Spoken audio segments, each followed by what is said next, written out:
열방을 향한 글로벌 이야기 제작소, 이 시간 진행의 장민옥 선교사입니다.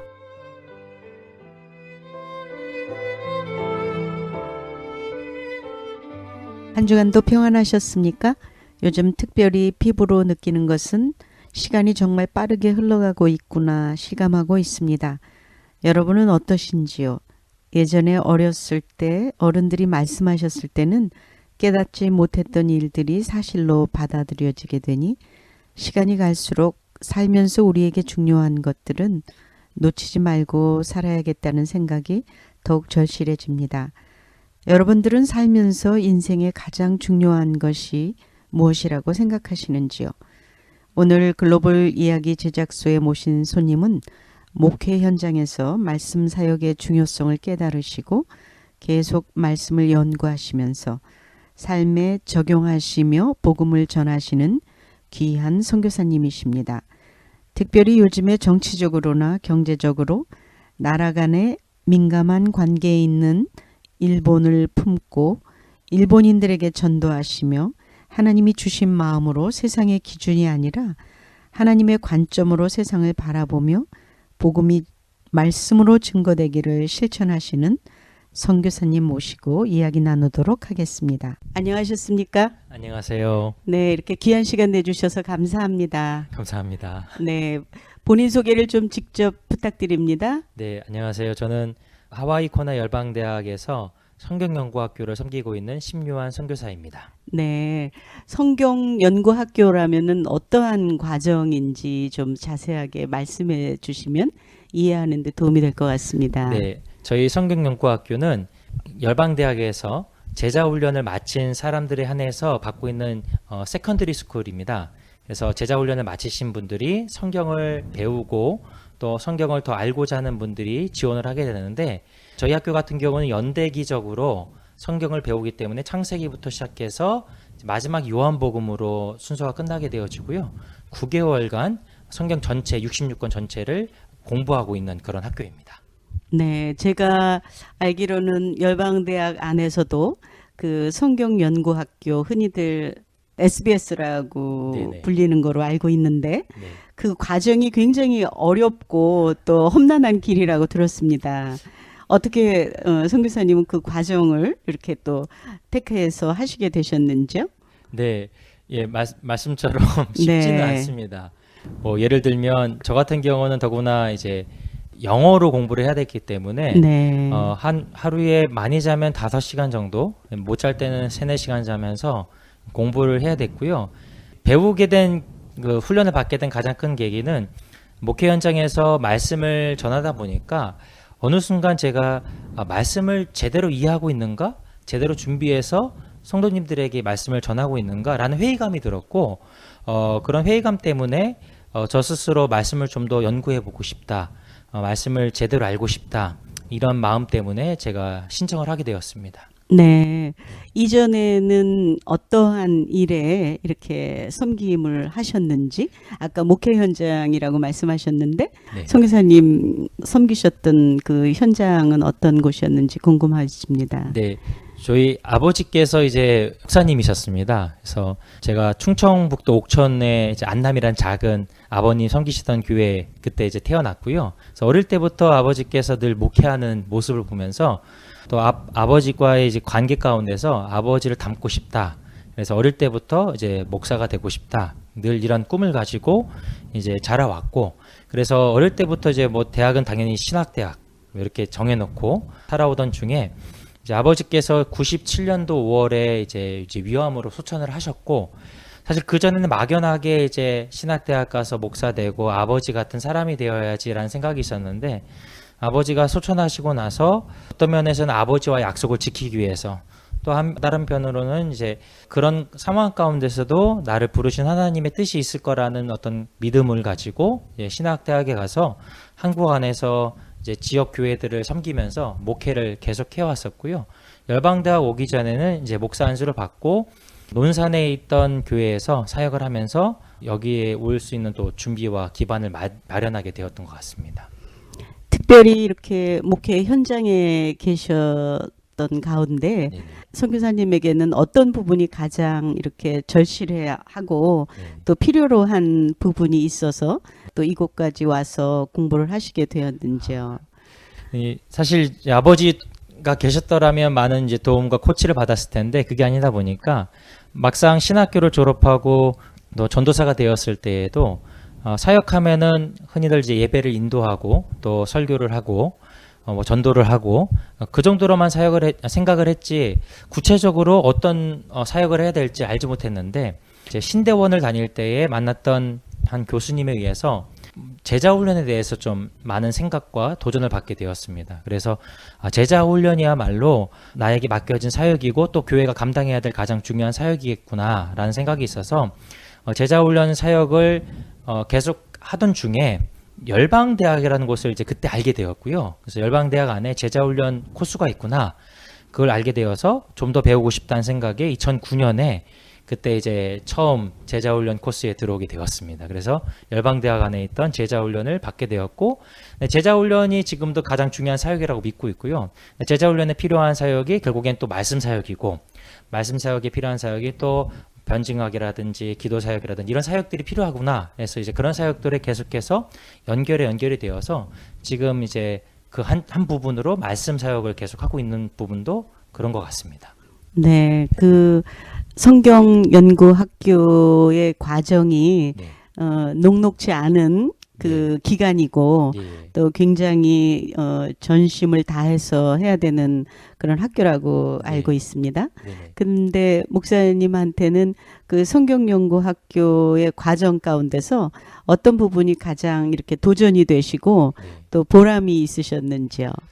네, 일단 네, 아까도 잠깐 말씀드렸지만 정말 쉽지 않은 시간들이었습니다. 네. 일단은 아내가 많이 뒤에서 서포트를 해줬기 때문에 제가 마칠 수 있었다라고 생각을 하고요.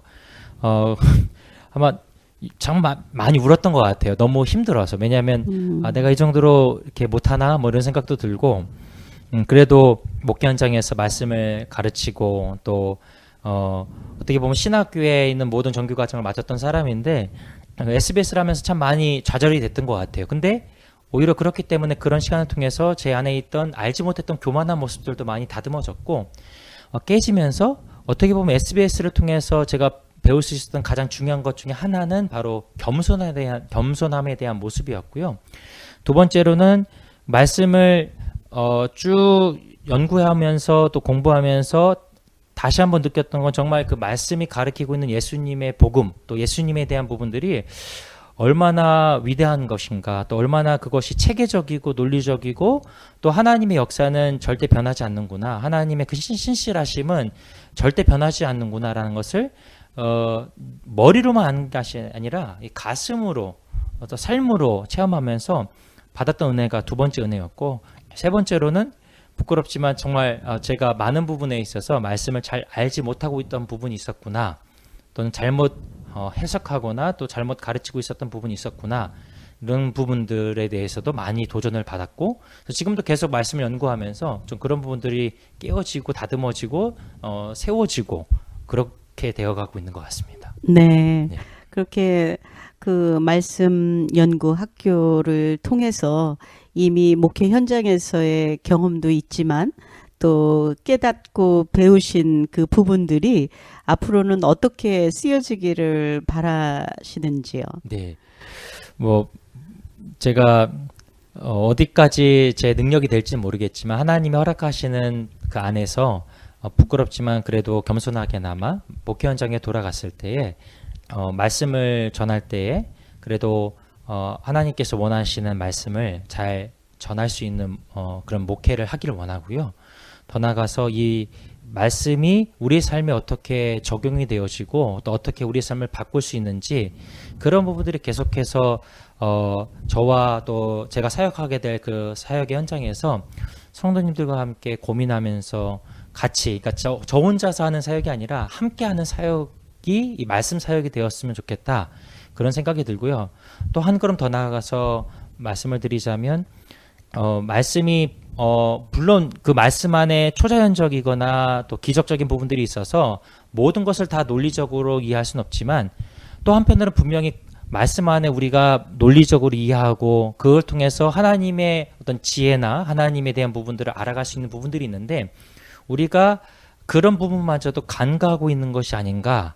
그렇기 때문에 우리가 그런 부분이 우리 삶 속에서 이해되어지고 어떻게 보면 연구되어지고 그래서 그 이해되어진 것들이 많은 지성인들이라든지 또 말씀에 대해서 갈급해하는 그런 사람들에게 채워지고 또 도움이 되어지고 그래서 이 하나님의 그 완전하심이 이 말씀의 사역을 통해서 많은 사람들에게 좀 전파되어지고 또 세워졌으면 좋겠다.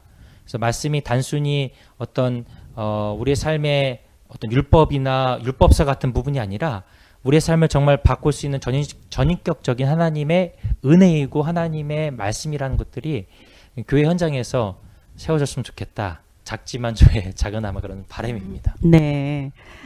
선교사님께서 9개월의 과정을 마치시고 또 그것으로 끝나는 것이 아니라 또 그 이후의 일정도 계속되어지는 것으로 알고 있습니다. 네네. 전도여행을 그 성경연구학교에서도 동일하게 네네. 다녀오시게 되는 거로 알고 있는데 네. 선교사님 경우에는 어떠셨는지요? 네. 이번 작년 이제 SBS 학생 할 때에도 네. 그때도 이제 리더의 허락 아래에 다른 학생들과 함께 이제 일본으로 전도여행을 다녀왔고요. 네. 이번에도 이제 간사로 사역을 하면서 학생들을 데리고 또 다시 같은 지역으로 일본으로 전도여행을 다녀왔습니다. 네. 요즘은 그 일본과 또 우리나라 또 여러 가지 지역 감정 문제뿐만이 아니라 네네. 또 새롭게 대두되는 그 이슈들이 많은 것으로 알고 있는데 네. 특별히 그 일본의 전도 여행을 말씀 사역을 하기 위해서 네. 다녀오신 선교사님의 소감은 어떠한지 좀 나눠 주세요. 네.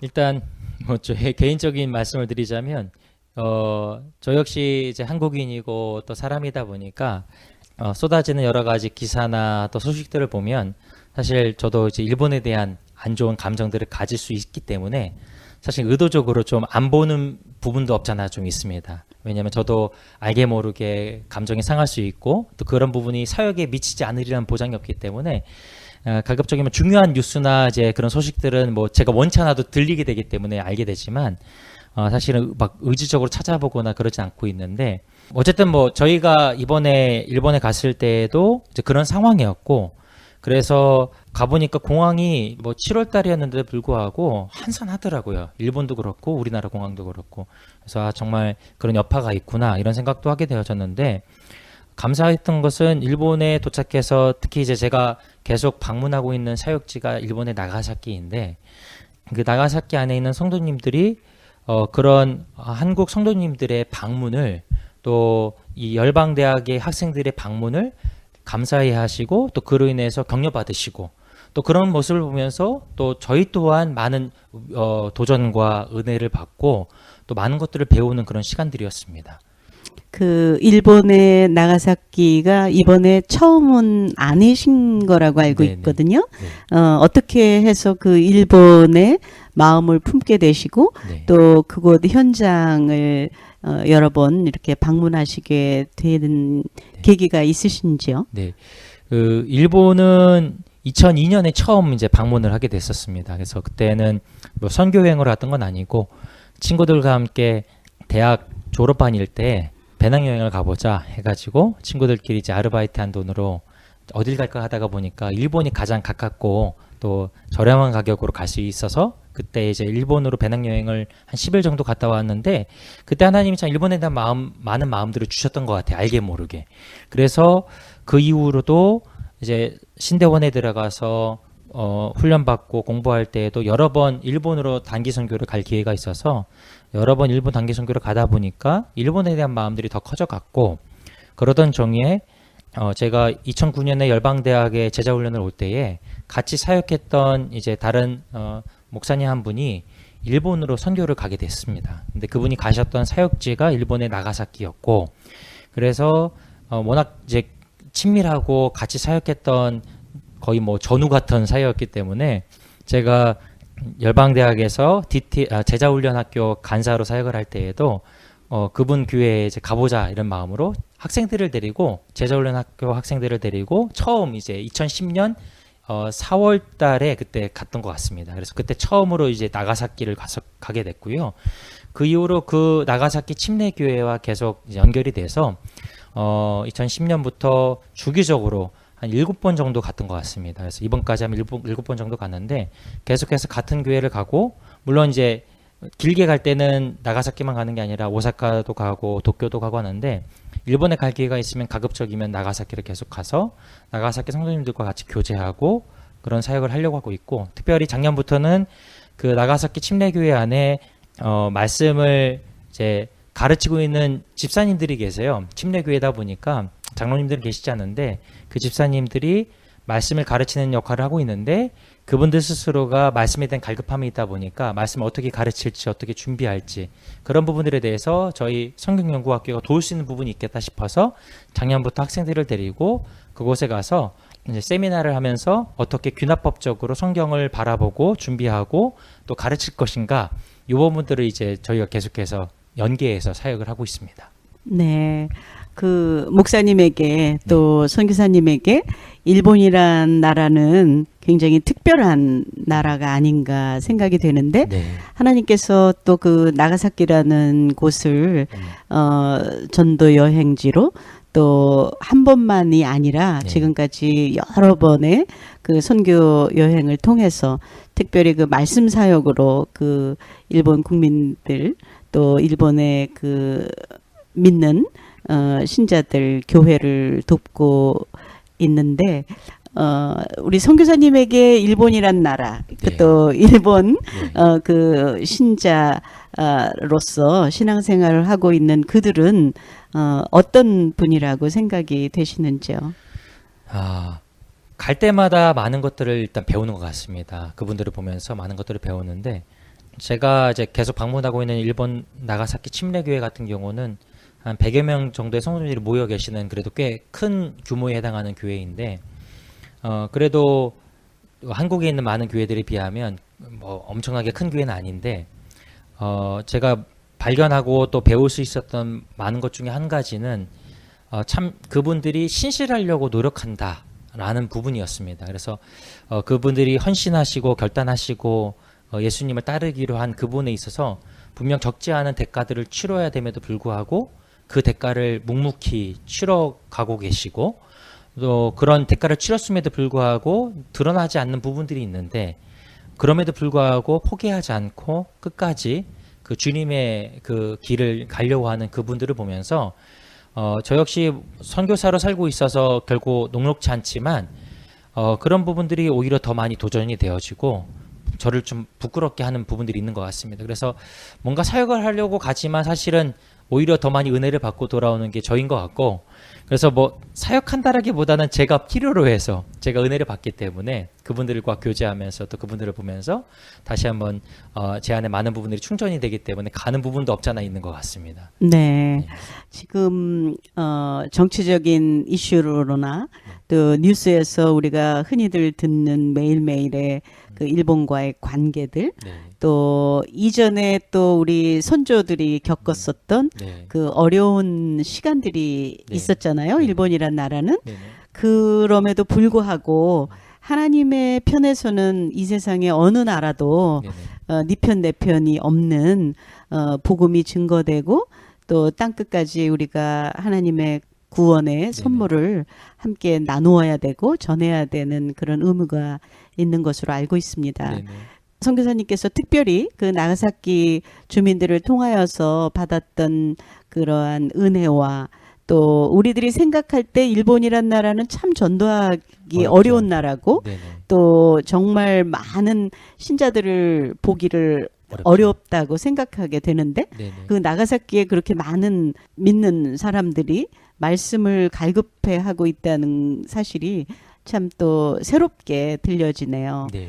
그 선교사님께서 그 나라를 향한 그 하나님의 마음은 어떤 것이라고 생각이 됩니까? 말씀하신 것처럼 일본 자체가 워낙 많은 종교들이 혼재해 있고, 특히 이제 불교라든지 이제 신도와 같은 정말 큰 종교들이 어떻게 지배하고 있는 구조이기 때문에 참 전도하기 어려운 상황이고, 말씀하신 것처럼 많은 선교사님들이나 목사님들이 많은 격려와 또 도움이 필요한 현실 가운데 있는 것이 사실입니다. 갈 때마다 참 많은 눈물도 나고 뭐 비단 한국인이 아니라 그리스도인으로서 바라볼 때 여기도 하나님께서 원하시는 나라고 원하시는 민족이고 많은 영혼들이 여기에 있는데 교회가 연약해져가는 일본 교회가 많이 연약해져가는 상황 가운데서 오히려 더 복음을 들을 수 있는 기회가 사라져가고 있고 그렇기 때문에 일본의 많은 청년들이나 젊은이들이 복음을 듣지 못한 채 그저 그냥 살아가고 있는 것들 보면은 참 많은 안타까움이 드는 것이 사실입니다.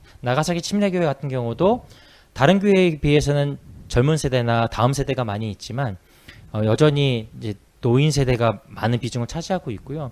그래서 침례교회를 보면서 일본의 단편적인 모습들을 많이 볼 수 있는 것 같아서 어떻게 보면 그렇기 때문에 기도를 좀 더 하게 되는 부분도 있고요. 그렇지만 그런 상황에서도 성도들이 살아가는 모습들을 보면서 하나님의 은혜가 여기에도 있구나. 그리고 하나님께서 일본에게 원하시는 것은 이 영혼들도 여기에 있는 사람들도 주님께로 돌아오기를 원하시는구나. 이런 부분들이 갈 때마다 많이 도전받는 것 같습니다.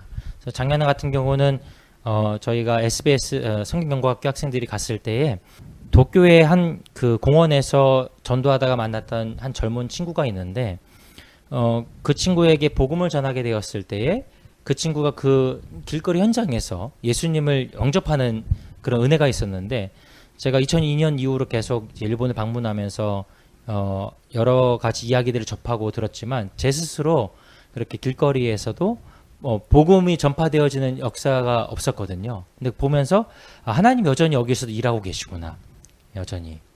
그런 모습들을 보면서 참 많은 것들을 배우고 있는 것 같습니다. 네. 네. 우리가 정말 복음을 증거하고 전한다는 일이 결코 나라마다 쉬운 일은 아닌데 또 이렇게 목회 현장에 계시다가 선교사로 헌신하면서 또 하나님 주신 마음 주신 그곳을 향해서 산 경험을 통한 간증이 아닌가 생각이 됩니다. 특별히 그 일본 땅뿐만이 아니라 말씀에 이렇게 깊이 연구하면서 앞으로 또 이렇게 목회 현장에서 뿐만이 아니라 또 선교 현장에서 마음을 품고 계시고 또 소망하고 계신 일은 어떤 것인지 궁금합니다. 네.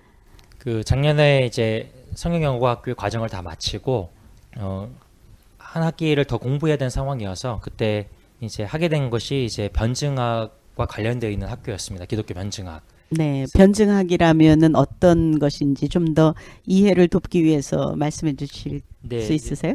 예, 변증학이란 뭐 여러 가지로 정의를 할 수 있지만 네. 제가 내리는 정의는 우리의 믿음을 지키기 위해서 우리가 그에 필요한 것들을 공부하고 가르치고 그 논리와 진리들을 수호해가는 사역이라고 생각하게 됩니다. 그래서 뭐 오늘날 뭐 한국 안에도 그렇지만 기독교의 진리들이 많이 폄하되고 또 비하되고 있는 상황에서 사실 그렇지 않은 상황인데 우리가 그 필요한 것들을 연구하고 두려워할 필요가 없다고 생각합니다. 많은 사람들이 기독교 안에는 이제 초자연적인 능력이 있고 또 하나님의 권세가 있기 때문에 논리로 다 설명할 수 없어라는 막연한 어떤 그런 오해들이 있거든요. 물론 우리가 모든 것 하나님에 대한 모든 것을 다 논리로 설명할 수는 없지만 왜냐하면 하나님은 그 논리보다 더 크신 분이기 때문에 그렇지만 분명히 하나님께서 우리에게 주신 부분들 안에서 논리로 이해하고 또 우리가 그것들을 진리로 수호할 수 있는 부분들이 있는데 그런 사역들을 돕는 사역이 변증학 사역이라고 저는 개인적으로 생각을 합니다.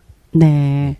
그 사역을 어떻게 펼치고 싶으신지 또 앞으로 그 현장에서 네. 어떻게 그 말씀 연구하신 그 모든 그 진리들을 또 이렇게 드러내고 또 선교하고 싶으신지 더욱 궁금해집니다. 그래서 오늘 시간이 제한되어 있어서 네네. 아무래도 우리 선교사님 한 번 더 모시고 좀 더 깊은 얘기와 그리고 또 목회 현장에서뿐만이 아니라 선교지에서 어떻게 하나님과 함께 동행하면서 그 귀한 사역들을 펼쳐나가고 싶은지 듣고 싶습니다.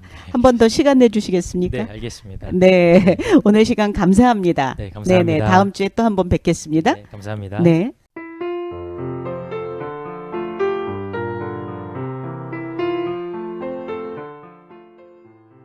지금 여러분께서는 장민옥 선교사가 진행하는 글로벌 이야기 제작소를 듣고 계십니다.